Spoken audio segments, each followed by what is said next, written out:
മുൻ ദേവസ്വം ബോർഡ് അംഗമായിരുന്ന K P. ശങ്കർദാസിനെ arrest ചെയ്യുമോ? അല്ല, പിണറായി സർക്കാരിന് അതിഭീകരമായ ഒരു അടിയാണ് സുപ്രീം കോടതിയിൽ ഇന്ന് കിട്ടിയിരിക്കുന്നത്. സുപ്രീം കോടതി പറഞ്ഞിരിക്കുന്നത്, നിങ്ങൾ ദൈവത്തെ പോലും വെറുതെ വിടുന്നില്ല. ശബരിമല സ്വർണ്ണക്കൊള്ള കേസ് പരാമർശിച്ച് സുപ്രീം കോടതിയുടെ ഭാഗത്തു നിന്നുണ്ടായ ആദ്യത്തെ പരാമർശം എന്ന് പറയാം. ദൈവത്തെ പോലും വെറുതെ വിടാത്ത ആളുകൾ, അത് ആരോടാണ് പറഞ്ഞതെന്നറിയോ? പത്മകുമാറിൻ്റെ അധ്യക്ഷതയിലുള്ള ദേവസ്വം ബോർഡിലെ 2 അംഗങ്ങളിൽ ഒരാളായ കെ.പി. ശങ്കർദാസ് സുപ്രീം കോടതിയിൽ എത്തിയപ്പോഴാണ്.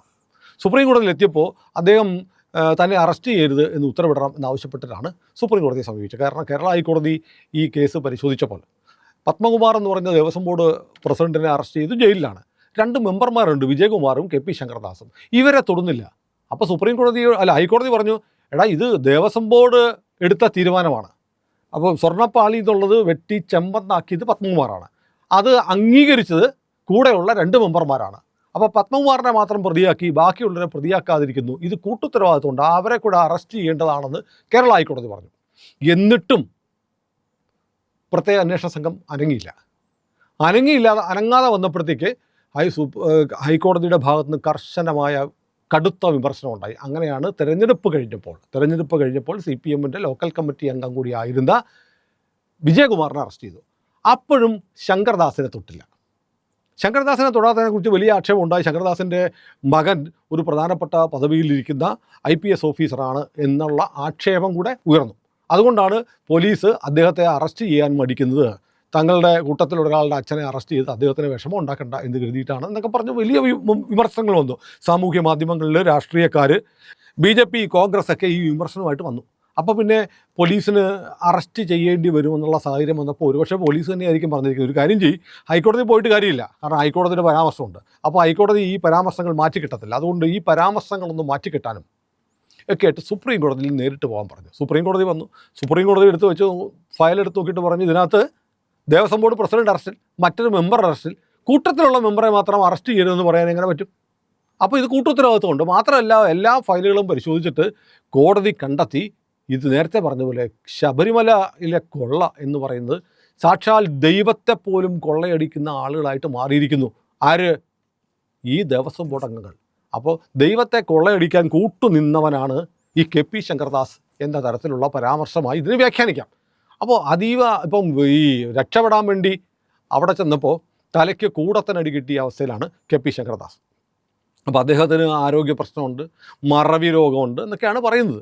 അറിയില്ല, അത് ശരിയായിരിക്കാം, തെറ്റ്, അല്ലെങ്കിൽ അറസ്റ്റ് വരുമ്പോൾ എല്ലാവർക്കും CPM-ൻ്റെ നേതാവ് ജയരാജനൊക്കെ ആണെങ്കിൽ ഭയങ്കര ഇരട്ടച്ചങ്കനോ ട്രിപ്പിൾ ചങ്കനോ ഒക്കെ എന്നൊക്കെ പറയുന്നത്, P. ജയരാജന് CBI വരുമ്പോൾ ഉടനെ ഹാർട്ട് അറ്റാക്ക് വരും, ആംബുലൻസിൽ കയറി കിടക്കും. ഇതൊക്കെ നമ്മൾ കണ്ടിട്ടുണ്ട്. കേരളത്തിലെ CPM-കാരുടെ ഒരു പുതിയ രീതിയാണ്. ശങ്കർദാസ് CPM അല്ല, CPI-യുടെ നോമിനിയായിട്ട് വന്ന ആളാണ്. പക്ഷേ പിണറായി വിജയൻ്റെ സ്വന്തം ആളാണ് അദ്ദേഹത്തിൻ്റെ മകൻ എന്ന് ആക്ഷേപമുണ്ടായിരുന്നു.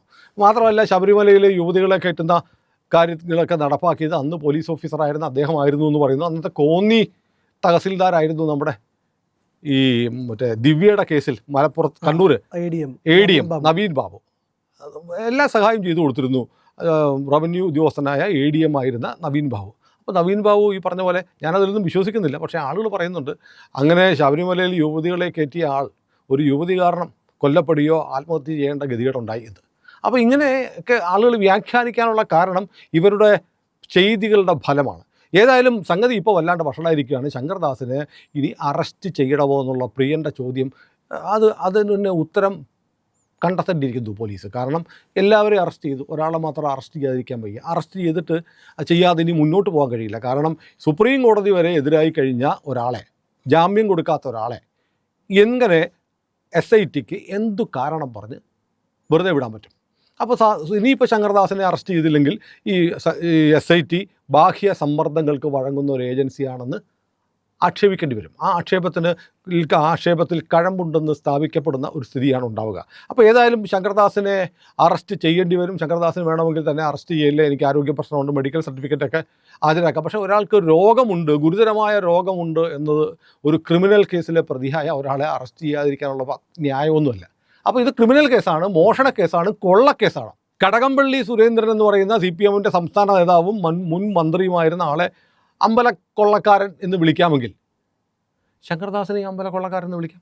അതെ, ഉറപ്പായിട്ടും വിളിക്കാം. അപ്പോൾ അങ്ങനെ ശബരിമലയിൽ കൊള്ള നടത്താനുള്ള തീരുമാനം എടുത്ത് ഒത്താശ ചെയ്തു കൊടുത്ത ദേവസ്വം ബോർഡിലെ ഒരംഗത്തെ എന്തിൻ്റെ പേരിൽ ഇനി അറസ്റ്റ് ചെയ്യാതിരിക്കാൻ പറ്റും? കള്ളൻ എന്നുള്ള പേര് വീണല്ലോ. കള്ളൻ എന്നുള്ള പേര് വീണു. ഒരാളുടെ പോക്കറ്റ് അടിക്കുന്നത് മാത്രമല്ല, ശബരിമല പോലെയുള്ള ക്ഷേത്രത്തിലെ സ്വത്ത് അപഹരിക്കാനുള്ള സാഹചര്യങ്ങൾ ഒരുക്കി കൊടുക്കുന്നതും കളവാണ്. അപ്പോൾ ആ കേസിൽ പ്രതിയായി നിൽക്കുന്ന ശങ്കർദാസിനെ അറസ്റ്റ് ചെയ്യാതെ ഇനി SITക്ക് മുന്നോട്ട് പോകാതിരിക്കാൻ വയ്യ. അപ്പോൾ സുപ്രീം കോടതി വരെ ഇദ്ദേഹത്തിന് പോകാനുള്ള അവസരം ആരാ ഉണ്ടാക്കി കൊടുത്തത്? പോലീസാണ്. അത് പ്രത്യേക അന്വേഷണ സംഘമാണ്. അപ്പോൾ പ്രത്യേക അന്വേഷണ സംഘം നടത്തുന്ന അന്വേഷണം അത്ര കുറ്റമറ്റതൊന്നുമല്ല. വേണ്ടപ്പെട്ട ആളുകളെ രക്ഷിക്കാൻ വേണ്ടി അവരും ചില ഹൈക്കോടതിയുടെ സൂപ്പർവിഷനൊക്കെ ഉണ്ടെങ്കിലും ഹൈക്കോടതിയുടെ മേൽനോട്ടത്തിൽ ഹൈക്കോടതി പറഞ്ഞതുപോലെയുള്ള അന്വേഷണമാണ് നടക്കുന്നത്. ഹൈക്കോടതിയാണ് ഈ ഓഫീസർമാരെ ഹാൻഡ് പിക്ക് ചെയ്തതെങ്കിലും അവരും സമ്മർദ്ദങ്ങൾക്ക്, രാഷ്ട്രീയ സമ്മർദ്ദങ്ങൾക്ക് വഴങ്ങി തങ്ങൾക്ക് വേണ്ടപ്പെട്ട ആളുകളെ ഒഴിവാക്കാനുള്ള നീക്കങ്ങൾ നടത്തുന്നു എന്ന് തെളിയിക്കപ്പെട്ടൊരു സംഭവമാണ് KP ശങ്കർദാസിനെ ഇതുവരെ തൊടാതിരുന്നത്. അപ്പോൾ സുപ്രീം കോടതി പോയിട്ട് ഈ അന്വേഷണ സംഘത്തിന് കൂടിയുള്ള അടിയാണ് ഇത്. അദ്ദേഹത്തിനെ അറസ്റ്റ് ചെയ്യാതിരിക്കാൻ പറ്റില്ല, അദ്ദേഹത്തിന് അറസ്റ്റ് ചെയ്യരുതെന്നുള്ള ഉത്തരവ് കൊടുക്കാൻ പറ്റില്ല എന്ന് പറഞ്ഞത് ഈ അന്വേഷണ സംഘത്തിലുള്ള ഒരു പ്രഹരം കൂടിയാണ്. അപ്പം പിണറായി സർക്കാരിൻ്റെ ആഭ്യന്തര വകുപ്പിൻ്റെ ഒക്കെ ആജ്ഞാനുവർത്തികളായിട്ടാണ് SIT പ്രവർത്തിക്കുന്നതെന്ന് സതീശൻ്റെയൊക്കെ ഉള്ള ആക്ഷേപത്തിന് കഴമ്പുണ്ടെന്ന് പറയേണ്ടി വരും. കാരണം ഏതായാലും ശങ്കർദാസിനെ സംബന്ധിച്ച് ഇനിയിപ്പോൾ ചെയ്യാവുന്നുള്ളത് ആകെയുള്ളത് പോലീസിന് കീഴടങ്ങുക, അന്വേഷണ സംഘത്തിന് സറണ്ടർ ചെയ്യുക, അറസ്റ്റ് ചെയ്യാൻ വന്നാൽ. എന്നിട്ട് വേണമെങ്കിൽ മെഡിക്കൽ ഗ്രൗണ്ട് പറഞ്ഞെങ്കിൽ ആശുപത്രി കിടക്കാം. അതിനുള്ള സൗകര്യമൊക്കെ അന്വേഷണ സംഘം ചെയ്തു കൊടുക്കുമായിരിക്കും. കാരണം രോഗമുണ്ട് എന്ന് പറഞ്ഞാൽ ആശുപത്രി കൊണ്ടുപോകണമല്ലോ. അപ്പോൾ സ്വാഭാവികമായും ഇദ്ദേഹം ആയതുകൊണ്ട് ഒരുപക്ഷെ മെഡിക്കൽ സർട്ടിഫിക്കറ്റൊക്കെ കിട്ടുമായിരിക്കാം. നമ്മുടെ നാട്ടിൽ ഒരു ഡോക്ടർ എഴുതി കൊടുത്താൽ അതെ കിട്ടുമല്ലോ. എനിക്ക് ഗുരുതരമായ ആരോഗ്യ പ്രശ്നമുണ്ട് എന്ന് ഒരാൾ വാദിക്കുകയും അതൊരു ബന്ധപ്പെട്ട ഒരു ആശുപത്രി പോവുകയും അങ്ങനെ ഒരു സർട്ടിഫിക്കറ്റ് കിട്ടുകയും, സർട്ടിഫിക്കറ്റുകളൊക്കെ എന്താണ്, ഡിഗ്രി സർട്ടിഫിക്കറ്റ് വ്യാജമായി കിട്ടുന്ന നാടാണ്. അപ്പോൾ ഒരു സർട്ടിഫിക്കറ്റൊക്കെ കിട്ടാൻ വലിയ പാടൊന്നുമില്ല. ഏതായാലും ശബരിമല കൊള്ള കേസിൽ പെട്ടിട്ടുള്ള ആളുകളെ രക്ഷിക്കാൻ ആര് ശ്രമിച്ചാലും രക്ഷപ്പെടാൻ കഴിയില്ല എന്നതിൻ്റെ ഉദാഹരണമാണ്. അല്ലെങ്കിൽ ഹൈക്കോടതിയിൽ പോവാതെ നേരിട്ട് സുപ്രീം കോടതിയിൽ പോയാൽ അവിടെ പോയാൽ കാരണം സുപ്രീം കോടതിക്ക് ദൈനംദിനം കേരളത്തിൽ നടക്കുന്ന കാര്യങ്ങളൊന്നും അറിയില്ല. കാരണം ഇതിൻ്റെ പൊളിറ്റിക്കൽ ഇമ്പാക്റ്റ് അറിയത്തില്ല, ഇത് എത്രമാത്രം ക്രൂഷ്യലാണെന്ന് അറിയില്ല. ഒരു അമ്പലത്തിലെ എന്തോ സ്വർണം പോയി, അതിനിപ്പോൾ ഇയാളുടെ ആരോഗ്യ പ്രശ്നമുള്ള ഇയാളെ ഇങ്ങനെ അറസ്റ്റ് ചെയ്യേണ്ടതുണ്ടോ എന്നൊക്കെ കരുതി വളരെ എളുപ്പത്തിൽ കേസ് കിട്ടും. കാരണം കേരളത്തിലെ കോടതികളിലാകുമ്പോഴാണ് ഇതിൻ്റെ ഗ്രാവിറ്റി വളരെ പെട്ടെന്ന് മനസ്സിലാവുക. സുപ്രീം കോടതിയിലൊക്കെ പോകുമ്പോൾ കേരളം ഇന്ത്യയിലെ ഒരുപാട് സ്റ്റേറ്റുകളിലൊന്ന്, കേരളം ഇന്ത്യയുടെ അങ്ങ് തെക്കേ അറ്റത്ത് കിടക്കുന്ന ഒരു രാജ്യം, അല്ല ഒരു സംസ്ഥാനം, അവിടുത്തെ ഏതോ ഒരു അമ്പലം, ശബരിമലയെക്കുറിച്ച് കേട്ടിട്ടില്ലാത്ത ജഡ്ജിമാർ പോലും ഉണ്ടാവാം. ഇനി കേട്ടിട്ടുണ്ടെങ്കിൽ തന്നെ ഒരു ക്ഷേത്രമാണ്, അവിടെ എന്തോ ഒരു മോഷണം നടന്നു, അത്രയേ ഉള്ളൂ. അതിനകത്ത് ഈ 80 വയസ്സിനടുത്തുള്ള ഇത്രയും ആരോഗ്യ പ്രശ്നമുള്ള ഈ മനുഷ്യനെ അറസ്റ്റ് ചെയ്യണോ? വേണ്ടി വന്നാൽ ഒരു ആൻറ്റിസിപ്പേറ്ററി ബെയിലൊക്കെ കൊടുക്കാൻ ഉത്തരവിടാം എന്നൊക്കെ ജഡ്ജിമാർ കരുതിയാലോ എന്ന് കരുതിയിട്ടാണ് നേരെ വെച്ച് പിടിക്കുന്ന വടക്കോട്ടൻ. പക്ഷേ അയ്യപ്പൻ എന്ന് പറയുന്ന ആളെ അങ്ങനെയൊന്നും കബളിപ്പിക്കാൻ പറ്റില്ല. അയ്യപ്പനെ പറ്റിച്ചാൽ, അയ്യപ്പനിട്ട് പണിതാൽ അയ്യപ്പൻ അതിൻ്റെ 10 ഇരട്ടി പണിയും. കാരണം അയ്യപ്പനെ സംബന്ധിച്ച് നമ്മളെന്ന് പറയുമ്പോൾ ഇംഗ്ലീഷിൽ ചൊല്ലുണ്ട്, if you are bird I am your dad എന്ന് പറയുന്ന പോലെയാണ് അയ്യപ്പൻ.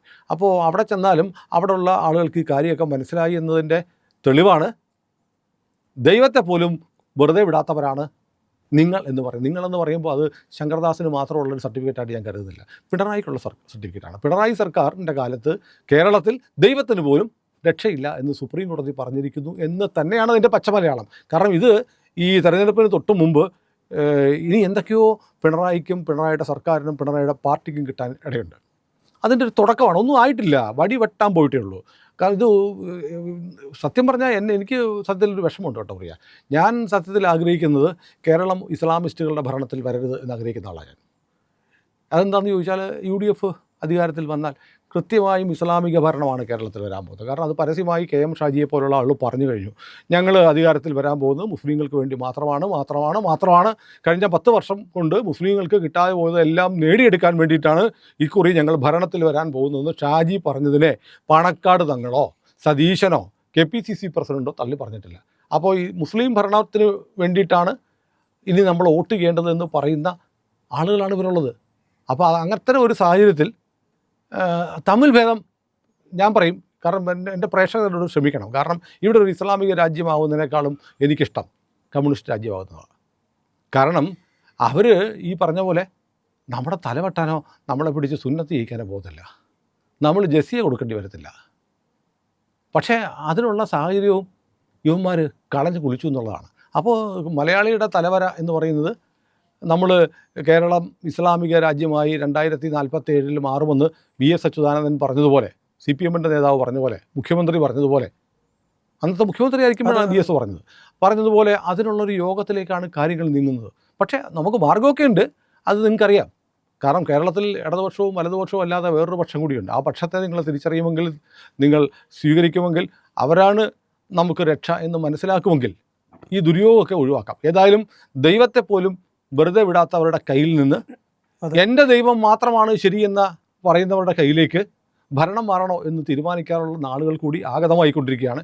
പ്രിയപ്പെട്ട പ്രേക്ഷകരെ, ഇന്ത്യ ലൈവ് ചാനലിനെ നിങ്ങൾ സഹായിക്കണം. ഇതുവരെ സബ്സ്ക്രൈബ് ചെയ്യാത്ത ആളുകൾ നമ്മുടെ ചാനലിൻ്റെ ലോഗോ IND എന്നുള്ള ലോഗോയിൽ ഒന്ന് വിരലമർത്തിയാൽ നമ്മുടെ സബ്സ്ക്രിപ്ഷൻ ബാർ തെളിഞ്ഞു വരും.